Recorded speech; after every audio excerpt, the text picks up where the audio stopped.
Welcome to Troy University. For those of you who are students, faculty, and staff here, welcome to our major event of the year for the Johnson Center for Political Economy. We are pleased to welcome Walter Williams to campus. Walter Williams is the John M. Olin Distinguished Professor of Economics at George Mason University. He's also a nationally syndicated columnist. He also frequently appears on radio and television and other media. He has a PhD in economics from the University of California, Los Angeles. More importantly than any of that, I think, is that Walter Williams is one of the foremost and most outspoken defenders of economic freedom and personal liberty in the country today. One of the greatest defenders of the vision of the founding fathers of the United States. And he's also an extremely gifted and dedicated economic educator. And my name is Steve Miller. I'm the executive director of the Johnson Center for Political Economy. That's, to me, the thing about Walter Williams that is most impressive, is his ability to teach the economic way of thinking to broad audiences, to students in the classroom, like he did with me and many of my colleagues when we went through the graduate program at George Mason University, but also to the general public, to radio audiences, to television audiences. He is a prolific author. He's written several books and obviously many articles. But I want to share with you his most recent book, which just came out about a year ago, less than a year ago, and it's called American Contempt for Liberty. And it's a wonderful collection of many of his recent columns and writings. And this book is available for sale. We actually still have some signed copies available for sale at the end of the talk. So feel free to pick those up. They're at a very, very affordable price, I believe $16. So it's hard to beat that. If you bought a textbook lately, you know that $16 is a very, very low price. So I hardly know what to say. I do want to mention that you're going to get a number of opportunities to learn more about Walter Williams. One thing is that the Johnson Center for Political Economy has a show, a television show. It's on Troy TV, and we also put the media department here at Troy also puts these videos up on YouTube called E-Conversations. And we just recorded an episode yesterday where Dr. Dan Sutter, who hosts the program, interviewed Walter Williams. So that'll be a chance to get to see him and hear him speak to a number of issues in a different setting. There's also so many opportunities to read him, and we hope to share those with students and the public in the future. I hope we're able to bring Walter back at some point. He has been to Troy University before. We figured that it must have been 27 years ago that he first appeared here. And we're happy to have him back. So if everyone could please join me in welcoming Professor Walter E. Williams, and he's going to talk about the role of government in a free society. Welcome, Walter.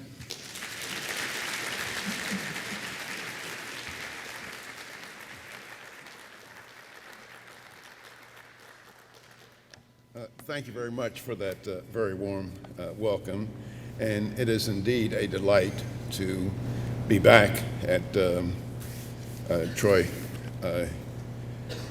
after 27 years, but it won't be another 27 years.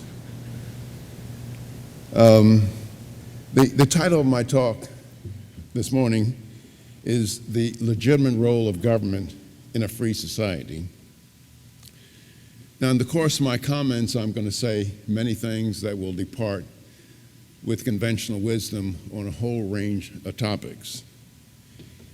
I'm going to say some things that might seem uncaring, mean-spirited, and politically incorrect.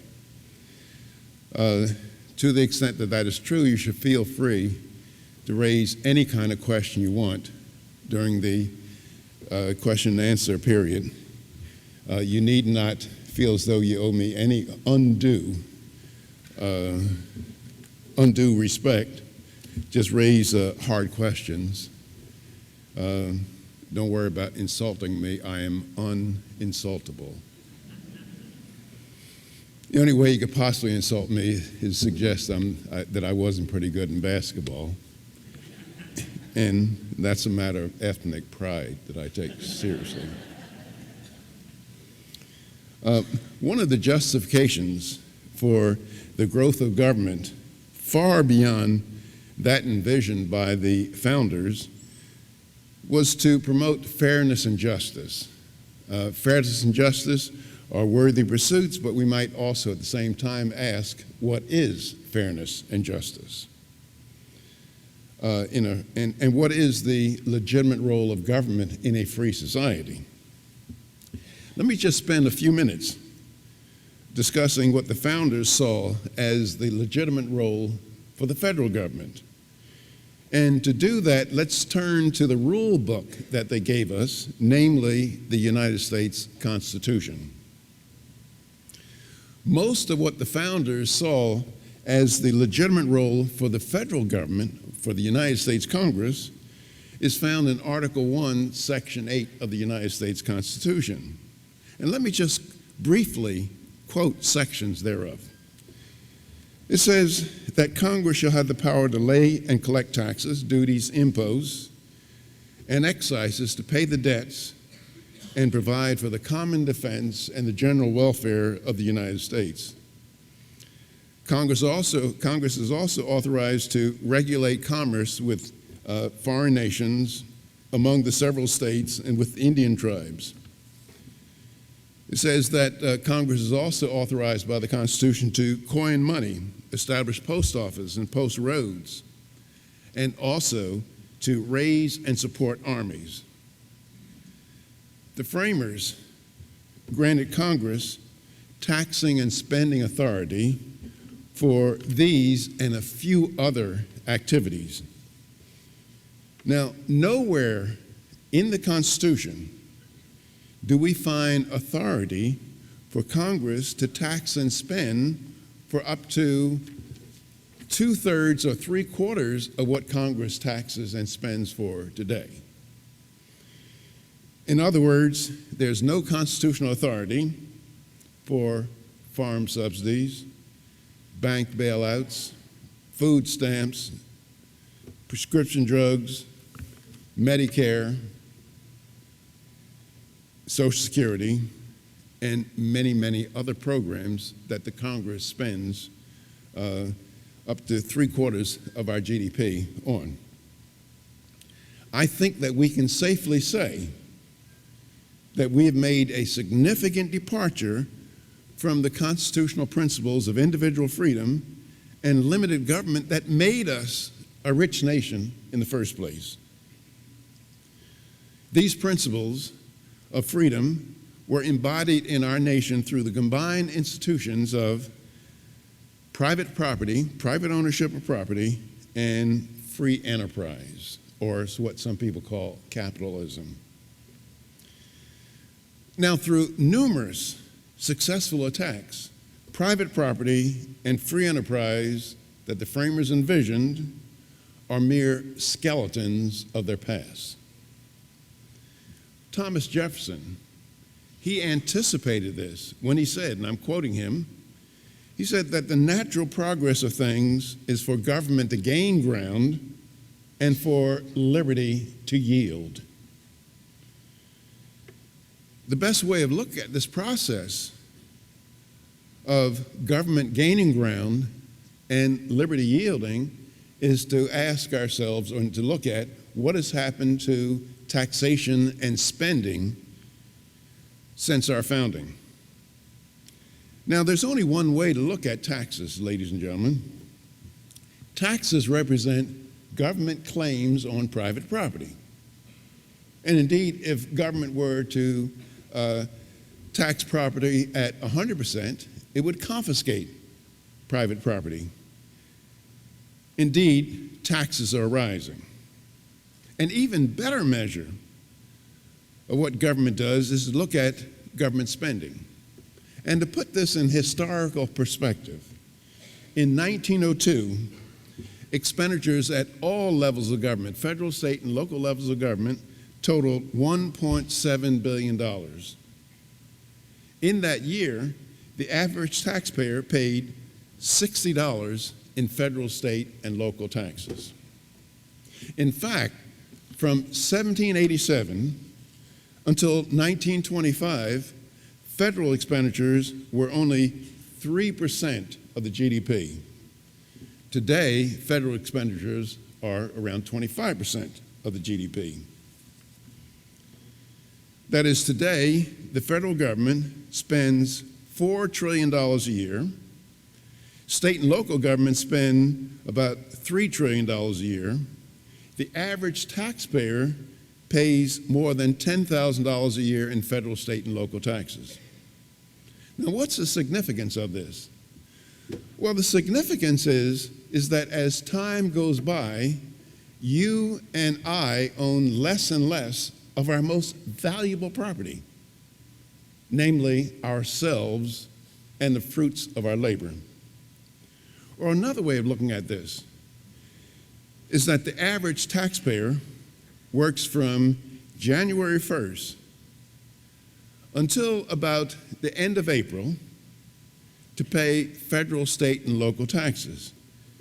Now that means is that we are working on 4 months out of the year, and we do not have the rights to decide how the fruits of our labor will be used for those 4 months.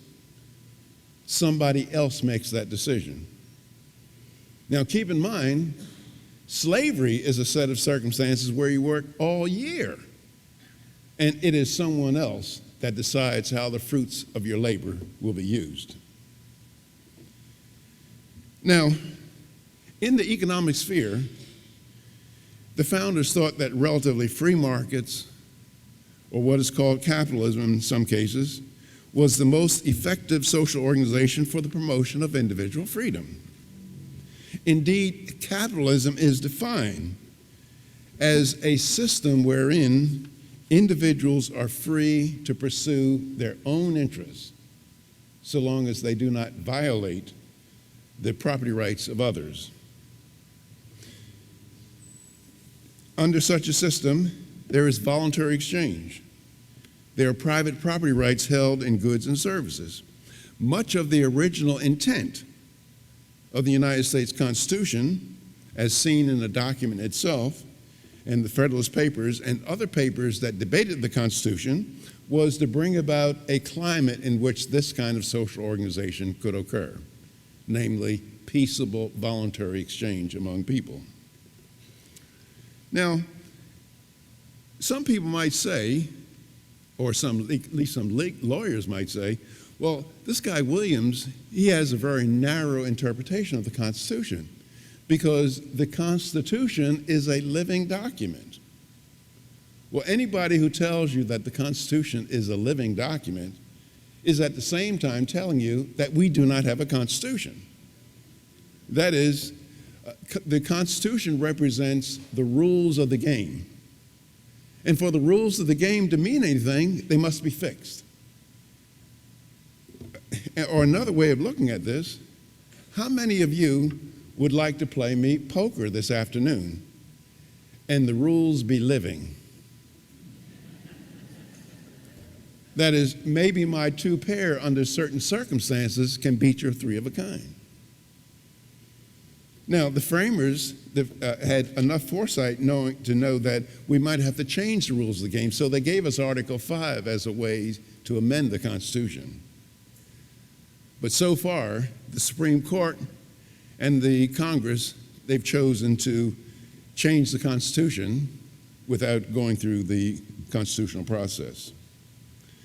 Now, the great benefit of the free enterprise system is that through private ownership and control, it minimizes the capacity of one person to coerce another person. Additionally, the coercive powers of the state are minimized. They are restricted to the legitimate functions of the state in a free society. And what are the legitimate functions of government in a free society? Well, one legitimate function of government is to protect you and me against international thugs violating our private property rights. So that says that one legitimate function of government is to provide for national defense. Another legitimate function of government in a free society is to protect you and me against domestic thugs violating our private property rights. So that says that some level of government, there ought to be the provision of police services. Other legitimate functions of government in a free society are those of enforcing constitutional order, the adjudication of disputes, and the provision of certain public goods as an economist would define them. In order to pay for these legitimate and constitutionally mandated functions of the government, each citizen is obligated to pay his share. Now, what we see in our society for the past half century or more, free enterprise and what it implies has been under unrelenting attack. Americans from all walks of life, whether they realize it or not, have demonstrated a deep and abiding contempt for private property and economic freedom.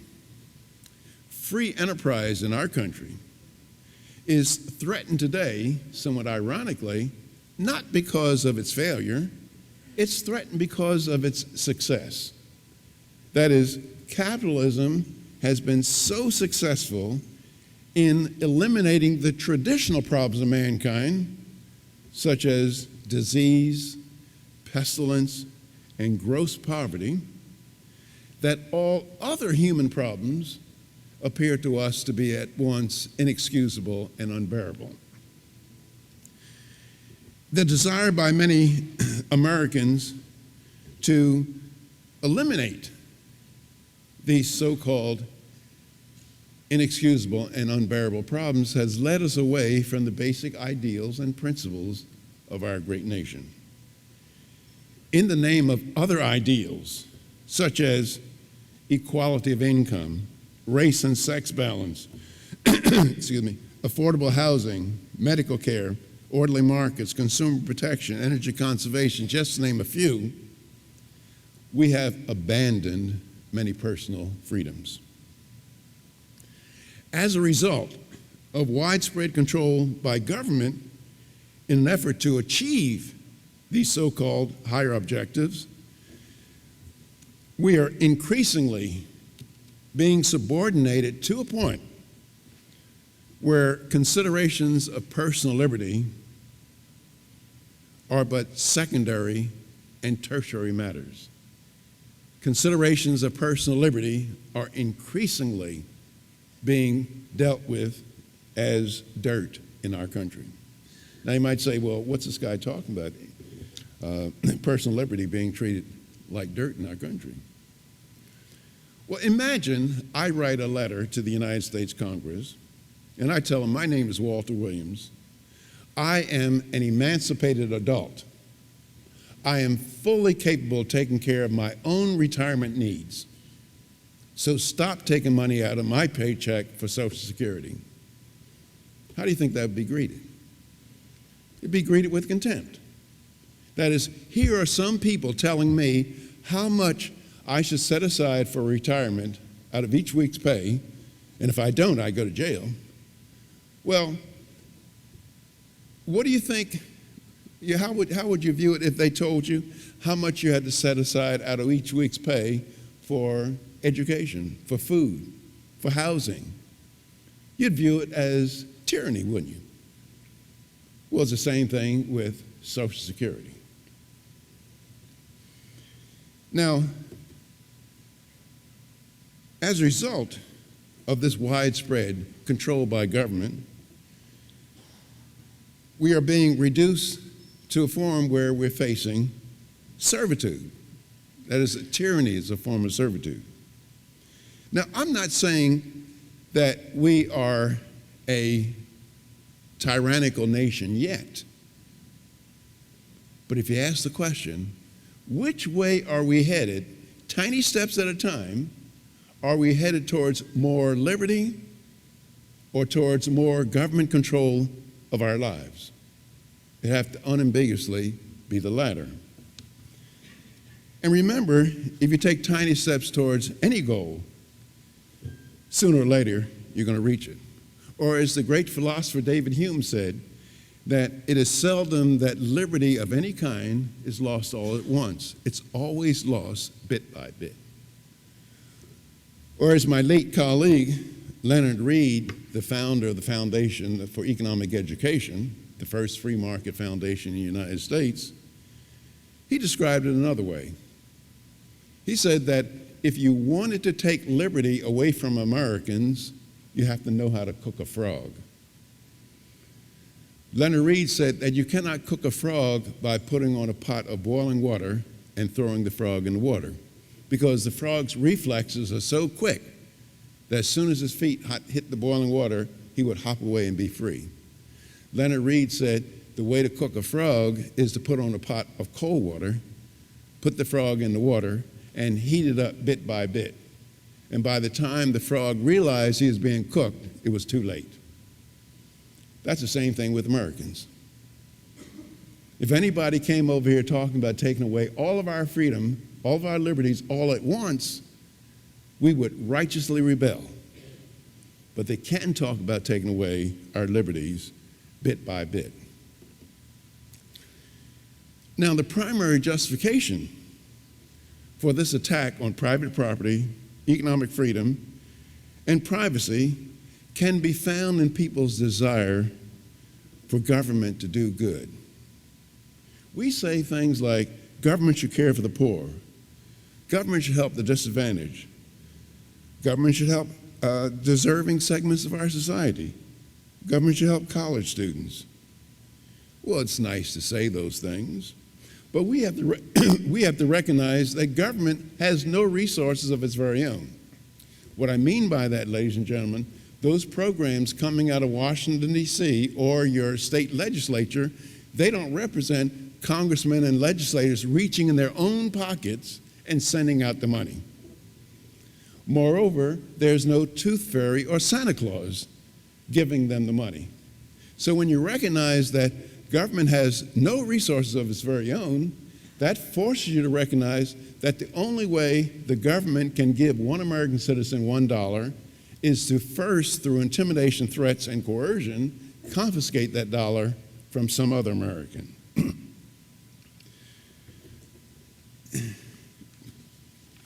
Now, we, as American people, we ask government to do things that if a person did the same thing privately, we would roundly condemn him as an ordinary, despicable thief.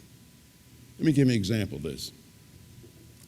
I could see an elderly lady in downtown Washington, D.C. She's sleeping on a grate. It's in the dead of winter. She's hungry. She needs some medical attention, needs some shelter. I could walk up to a person with a gun in my hand and say, give me your $200. Then, having gotten this $200, I can go downtown and help the lady out, buy her some food and some medical attention and some shelter. Would you find me guilty of a crime? You should. You should find me guilty of theft, regardless of what I did with the money. Now, most Americans can agree with that. But here's the problem. Is there any conceptual distinction between that act and where the agents of Congress come up to me and say, Williams, you know that $200 they made last week that you had planned to buy a nice bottle of Lafite Rothschild Bordeaux wine with it? You will not do that with your money. You'll give it to us, and we will go downtown and help the lady out. I assert that there's no conceptual distinction between those two acts.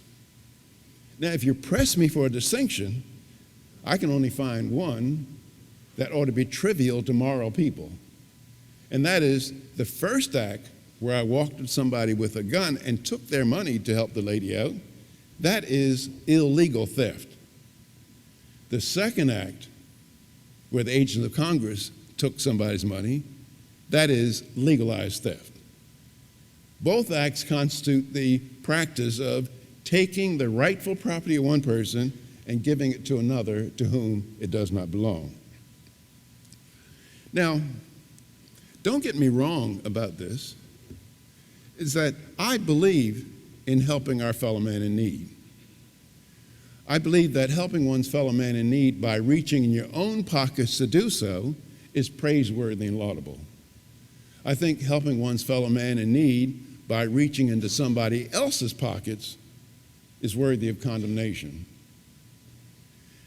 And I'm quite sure for the Christians among us, we should recognize that when God gave Moses the commandment, thou shalt not steal, he did not mean thou shalt not steal unless you got a majority vote in the United States Congress. Now, in a free society, we want most, if not all, of our relationships to be voluntary. And we want to minimize involuntary exchange. Since there's a lot of confusion about voluntary and involuntary, I'd like to think of them as voluntary exchange as being the same as seduction, and involuntary exchange the same as rape. And what's the essence of seduction? I love seduction. And the essence of seduction is that where we proposition our fellow man the following way. We say to him, if you make me feel good, I'll make you feel good. Let me give you an example of that. I walk into the grocer with $3 in my hand, and I proposition the grocer. I say to him, if you make me feel good, give me that gallon of milk, I'll make you feel good, give you $3. If that transaction occurs, the grocer is better off because he valued the $3 more than he valued the milk, and I'm better off because I valued the milk more than the $3. For those of you who remember your game theory, we call that a positive sum game, where all participants benefit. Now, rape, or involuntary exchange, is the opposite. That's where we proposition our fellow man the following way. We say to him, if you don't make me feel good, I'm going to make you feel bad. That would be an example. That would be where I walk into the grocer with a gun in my hand, and I say, if you don't make me feel good by giving me that gallon of milk, I'm going to make you feel bad, blow your brains out. Well, clearly I benefit, but the grocer loses. Now, a lot of people will say to me, well, Williams, these things that you rail about, it represents that we live in a democratic society and it's majority rule. Well, first I try to tell them that the founders did not believe that we should be in a democratic society. It was a republic. And some of the evidence of this, what was it, the battle hymn of the democracy during the Civil War? Or do we pledge allegiance to the flag for the democracy for which it stands? It's a republic. Now, but more important than whether we are a democratic society or a republic, I suggest to people that a majority consensus does not establish morality. That is, just because you vote to rape somebody doesn't make it right. Now, many people argue that we need a powerful government to protect us from the powerful big businesses. Well, despite the bigness and the alleged power of industrial giants like AT&T, General Motors, Exxon, in a free market, they don't have any power over us. For example, what is required for Exxon to get $1 from me? Well, I must voluntarily get out of my chair, voluntarily get into my car, voluntarily drive up in this man's lot, and voluntarily pay him $1 for some gasoline. What kind of power does he have over me? Now, big business can get dollars from us, whether we want to give it to them or not. But what do they have to do? They have to first go to our elected representatives to get permission to rip us off. For example, General Motors was having some problems some years ago, or the farmers. They're having problems. Now, the farmers and General Motors, they know where I live. I live in Valley Forge, Pennsylvania. Now, if the farmers are having trouble, they can come to my house and knock on my door and say, "Buddy, can you spare a dime?" I'd probably tell the farmers to go play in the traffic. And they know that.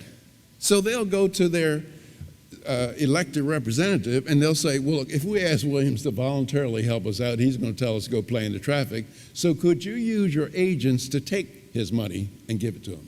Give it to us." That's how big business can get money from us, whether we want to give it to them or not. That is by going to Congress and asking Congress to give them our money.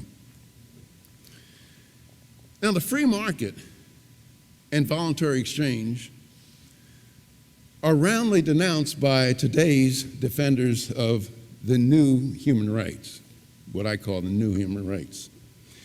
These defenders are chief supporters of reduced private property rights, reduced rights to profits. They're anti-competition and pro-monopoly. They are pro-control and coercion by the state. These are people who believe that they are more intelligent and have superior wisdom to the masses.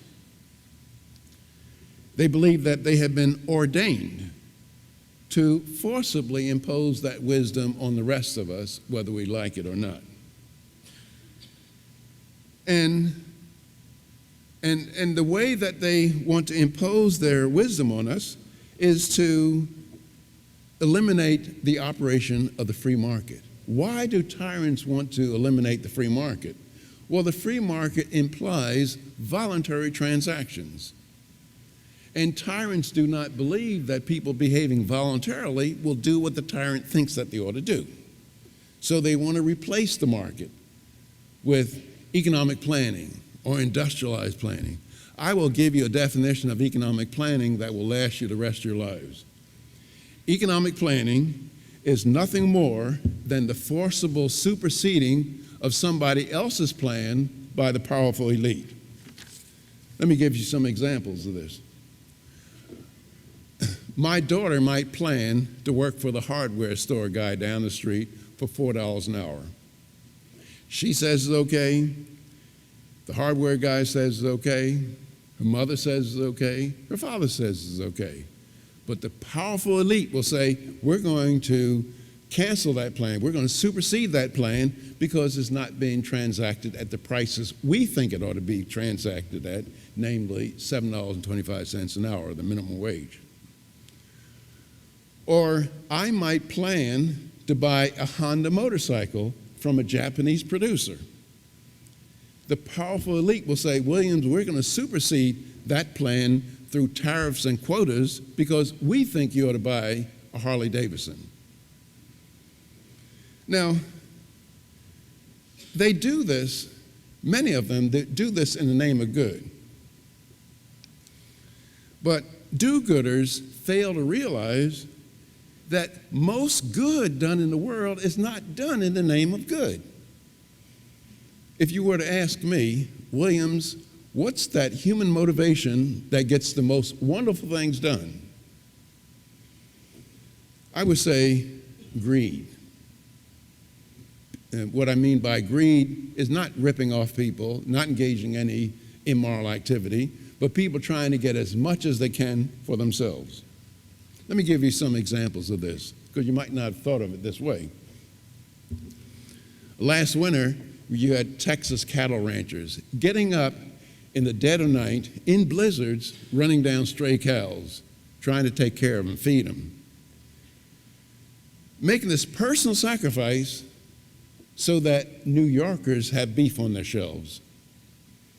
This summer, you're going to have Idaho potato farmers getting up in the morning, doing back-breaking work, bugs biting them, sun beating down on them, the dirt underneath their fingernails, making this huge personal sacrifice to make sure that New Yorkers also have potatoes. Now, why do you think they're doing that? Do you think they're doing that because they love New Yorkers? They may hate New Yorkers. I'm not that wild about New Yorkers myself. But they make sure that beef and potatoes gets New York every single day of the week. Why? Because they want more for themselves. In a free market society, the way you get more for yourself is by pleasing your fellow man, by trying to find out what your fellow man wants or needs and provide it for him. Now, how much beef and potatoes do you think New Yorkers would get if it all depended on human love and kindness? I'd be worried about New Yorkers. Let me give you another virtue of self-interest. You know, some people say, Williams, since you're trying to win friends and influence people, instead of saying greed, why don't you say enlightened self-interest? Well, that's okay, but I like greed a little more. It's more descriptive. But let me give you another example of the value of enlightened self-interest and private property. I've often said that I don't care much about future generations of Americans. And people say to me, people have asked me, Williams, how come you don't care about future generations? And my response is, what have future generations ever done for me? I mean, some kid that's going to be born in 2050, what has he done for me? And if he has not done anything for me, how then am I obliged to do anything for him? But however, if you watch my actual behavior, it would belie that sentiment. That is, I have very nice spread in Valley Forge, Pennsylvania. And a number of years ago, I took $400 that I could have consumed selfishly by buying a couple nice bottles of Chateau d'Yquem Sauterne wine. But I planted seedlings around my property. Now, when those trees reach their full maturity, I'll be dead. There'll be some 20, 50 kids swinging in my trees, eating my apples and my pears. Mrs. Williams made extensive improvements to our house, with my money, of course, and had a beautiful sunroom built. Now, that sunroom is going to outlast both of us. There'll be some 20, 50 kid tracking dirt into my sunroom. Now, you might ask, why did I make the sacrifice of current consumption to produce something that's going to benefit a future generation? Well, the answer is very easy. The nicer my house is, the longer it will provide housing services, what? The higher the price I get for the house when I go to sell it. That is, by pursuing my own narrow self-interest, I can't help but make a house available for a future generation. Now ask yourself the following.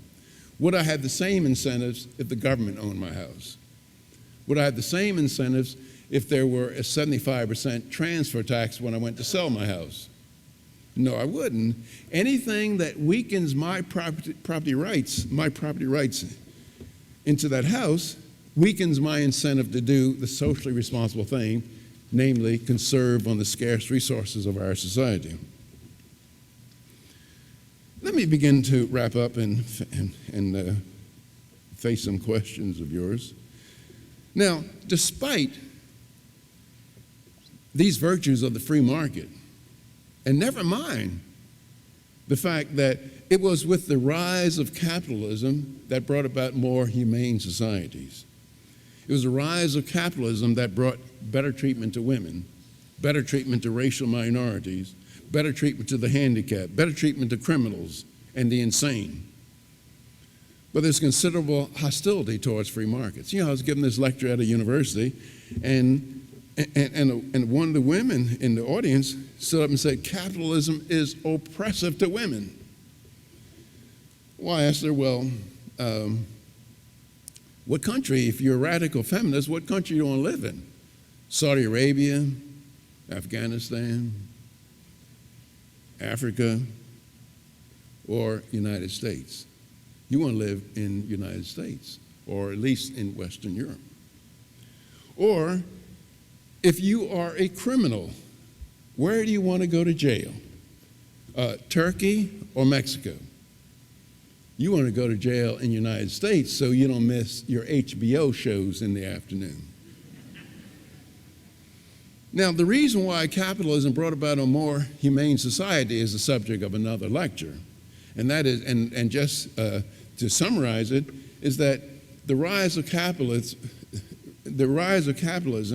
made it possible for people to become wealthy by serving their fellow man. Prior to the rise of capitalism, one of the ways for people to become wealthy was by looting, plundering, and enslaving the fellow man. But the rise of capitalism made it possible for people to become wealthy by serving their fellow man. Now, one of the big problems that we face in our country is every group in our nation has come to feel that the government owes them a special privilege, and conservatives or Republicans are by no means exempt from this practice. That is, manufacturers feel that government owes them protective tariffs, that is to keep foreign goods out so that they can charge you and me higher prices. Farmers feel that government owes them crop subsidies. Organized labor feels that government should keep their jobs protected from those who are not union members. College professors, intellectuals, feel that government should give them funds for research. That is, college professors love to get $400,000, $500,000, $600,000 grants to do studies on poverty, and have meetings in a nice hotel in the winter to talk about, in Florida, to talk about poor people. If you ever want to bring agreement among conservatives and Republicans, just start talking about food stamps. Conservatives rail against food stamps. They come out against aid to families with dependent children and legal aid. But they come out in support for aid to dependent farmers, aid to dependent banks, and aid to dependent motorcycle companies. Conservatives as well as liberals, Democrats as well as Republicans, prove H.L. Mencken's definition of an election quite correct. For those of you who've forgotten, H.L. Mencken was a political satirist for the Baltimore Sun. And somebody asked him to give a definition of an election, and H.L. Mencken replied that government is a broker in pillage, and every election is an advance auction on the sale of stolen goods. Now, to the extent that H.L. Mencken is correct, and which I believe he is, we identify our problem. Too many of us blame politicians. And yes, we can blame them a little bit. But ladies and gentlemen, the bulk of the blame lies with you and me. Because politicians are doing precisely what we elect them to office to do. And what do we elect politicians to office to do? We elect them to office to use the power of their office to take the property of one American and bring it back to us. And now you might say, well, Professor Williams, you have really insulted the citizens of Alabama, because we don't do that. Well, let me ask you a question. Suppose I were running for the United States Senate from Alabama, and I go back and forth across the state, and I say, look, I've read the United States Constitution. I know what Congress is authorized to do. So if you elect me to the office, don't expect for me to bring back aid to higher education, billions of dollars aid to higher education, highway construction funds, prescription drugs, and all these other programs. Do you think I would get elected to the Senate from Alabama? No, I wouldn't. And people of Alabama would be doing exactly right by not electing me to the Senate. Because if I don't, as a senator, if I don't bring back billions and billions of dollars in federal programs, It doesn't mean that the people of Alabama will pay a lower federal income tax. All that it means is that Mississippi will get it instead. That is, once legalized theft begins, it pays for everybody to participate in it. And if you don't participate in it, you'll wind up holding the brown end of the stick. And those of you with a rural background, you know what the brown end of the stick is all about. Now, what can we do? I'm not sure about what we can do to avoid the big problems, the massive problems that we're going to face in the future. I believe that what we have to do, we have to focus less on politicians, and we have to focus more on trying to sell our fellow Americans on the moral superiority of personal liberty and its main ingredient, limited government. And this is what many free market think tanks, like the Johnson Center here, are doing. They're trying to convince our fellow Americans that we need to have constitutional government. But I fear that liberty is rare in mankind's history.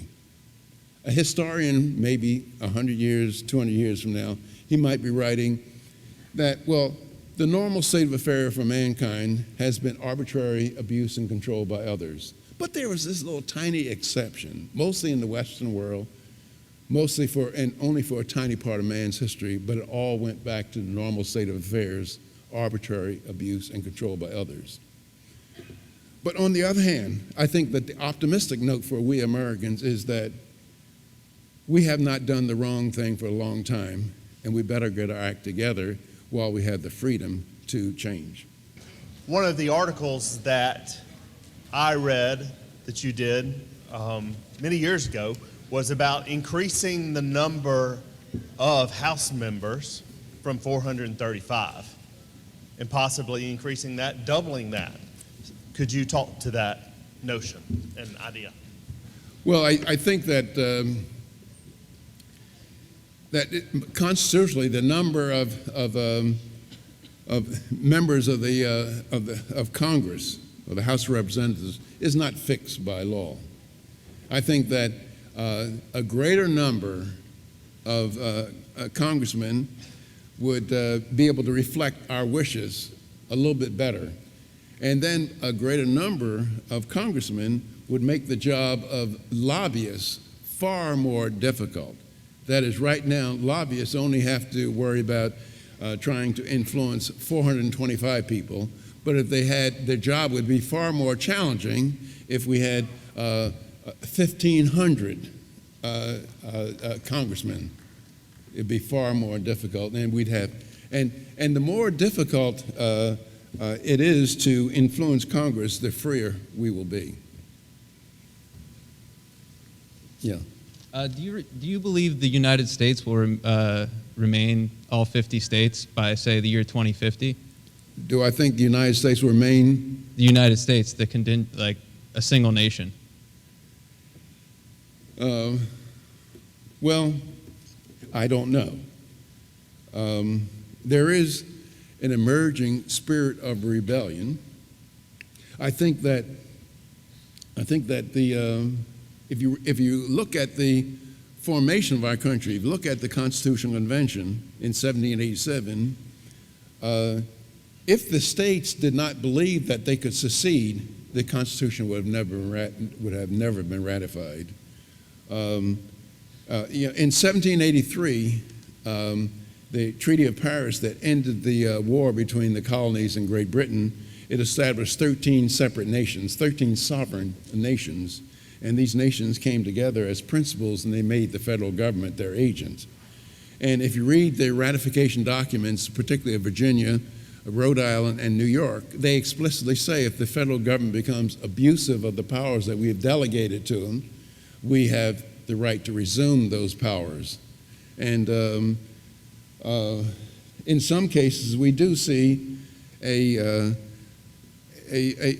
rebellion across the land. I think that the arrogance of the Congress and the White House, particularly in the last 8 years, has given state legislatures, several state legislatures, and I believe it's 29 of them, have passed 10th Amendment resolutions. States attorney generals have sued the federal government over Obamacare. And so there's an emerging spirit of rebellion that I would like to see furthered. And maybe there's a group calling for people to move to New Hampshire.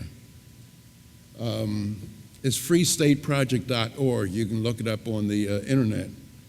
And they're trying to get about 20 or 30,000 people, Americans, to move to the state of New Hampshire and elect their own governors, elect their own representatives and into Congress, and negotiate with the Congress to obey the United States Constitution.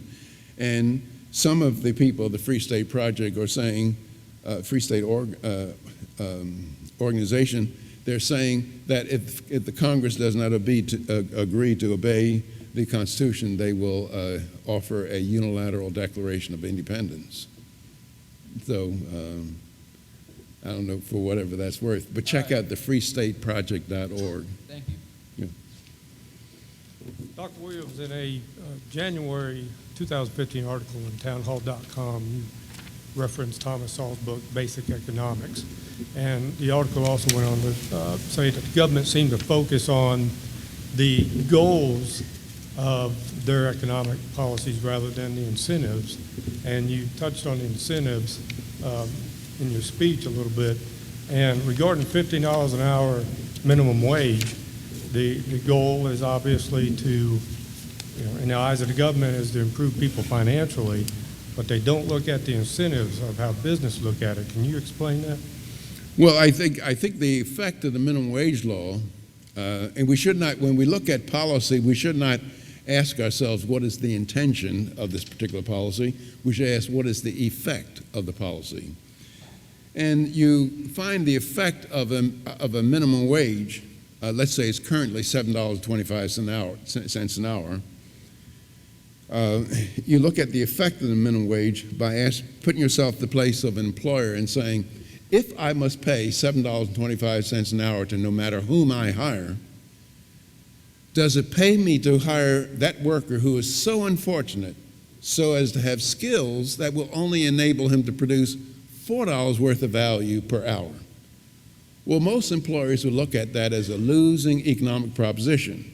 That is to have to pay somebody $7.25 an hour when that person could only produce $4 worth of value an hour. So the effect of the minimum wage law, one of the effects is discriminate against the employment of low-skilled labor. And who are the low-skilled workers in our society? Well, they tend to be teenagers. Teenagers are low-skilled because they lack the experience and maturity of adults. Among the teenagers are black teenagers who not only share the handicaps of teenagers in general, but share the additional handicaps of living in many times dysfunctional households, going to getting a very relatively poor education. And so black teenagers will be doubly handicapped by the minimum wage law. And you see this by looking at the unemployment statistics, that whereby black teenage unemployment is double, and nationally it's more than double white teenage unemployment. And in some cities you find unemployment among black teenagers or black youths between 16 and 24 to be around 50%. Now, many people are aware of the current state of affairs, but in my research, one was done for the Congress of the United States, and another was in a book, Race and Economics. In 1948, black teenage unemployment was 9.4%, and white teenage unemployment was 10.2%. In 1948, black teenagers were more active in the labor force. Their labor force participation rate was higher than whites. Today, that's all the opposite. And how do you explain that? Well, can you say that in 1948 there was less racial discrimination in the United States? You can't that doesn't explain it. Or can you say, well, gee, in 1948, black teenagers were more skilled? No, you can't explain it that way. It's the fact of the minimum wage law has increased and has just discriminated against teenagers in general and black teenagers in particular. Other effects of the minimum wage law, most of your young people, you're not as old as I am. I started last month my 81st year of life. But when I was a kid, when you went to neighborhood theaters, there were ushers to show you to your seat. Young people working as ushers. Do you see them today? No. And it's not because Americans of the day like to stumble down the aisles in the dark to find their seat. Or you pull into a gasoline station in the 40s and 50s. There were kids that come out to pump your gas for you, wash your windshield, check the air in your tires. Do you find that now? No, they're self-service stations. And it's not because Americans of the day like to smell gasoline fumes while they're getting their tanks filled. The minimum wage that destroyed those kinds of jobs. And I think that having any kind of job, particularly for many teenagers, it's a way to learn something to make you a more valuable worker in the future, and the minimum wage law cuts off that. And then finally, another effect of minimum wage law, I wrote a book, it's called South Africa's War Against Capitalism. And in South Africa, this is during the apartheid era in South Africa, white racist unions in South Africa were major supporters of minimum wage laws for blacks. And their stated reason was to make the wage high enough that employers would not hire blacks. In the United States, we have a similar law that was the DavisBacon Act that was written in 1931. And I urge you to read page 6513 of the Congressional Record of March 31st, 1961, and you'll see statements by many congressmen in support of the DavisBacon Act. And what the DavisBacon Act says, it's a minimum wage law in construction. And you find statements in the Congressional Record where congressmen are saying, see that contractor over there, he brings cheap colored labor up from the north, puts them in cabins, and is labor of that sort that's in competition with white Americans. Now, the DavisBacon Act is still on the books today. They don't use the same kind of rhetoric today to support it, but nonetheless, the DavisBacon Act has the same effect that it had in 1931. Overwhelming power of the federal government. Are you saying it more so needs to switch to the state and local level because that is the foundation of a republic instead of a democracy?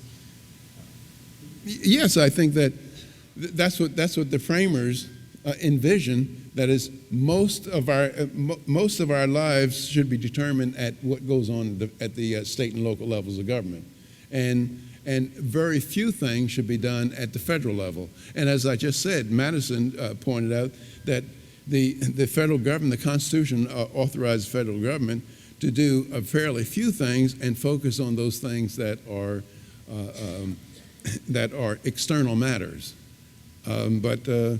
You as an individual, you have far more power and say-so at the local level than you do at the federal level. And I think that's, and there's more, there's greater response, I think, to citizens' wishes at the local level than at the federal level. So I think to the extent that we're going to have government spending or government behavior, I think that it needs to be more localized at the state and local levels. Does that begin to? Yes, sir. Okay, thank you. Look, folks, thank you very much for coming. Thank you.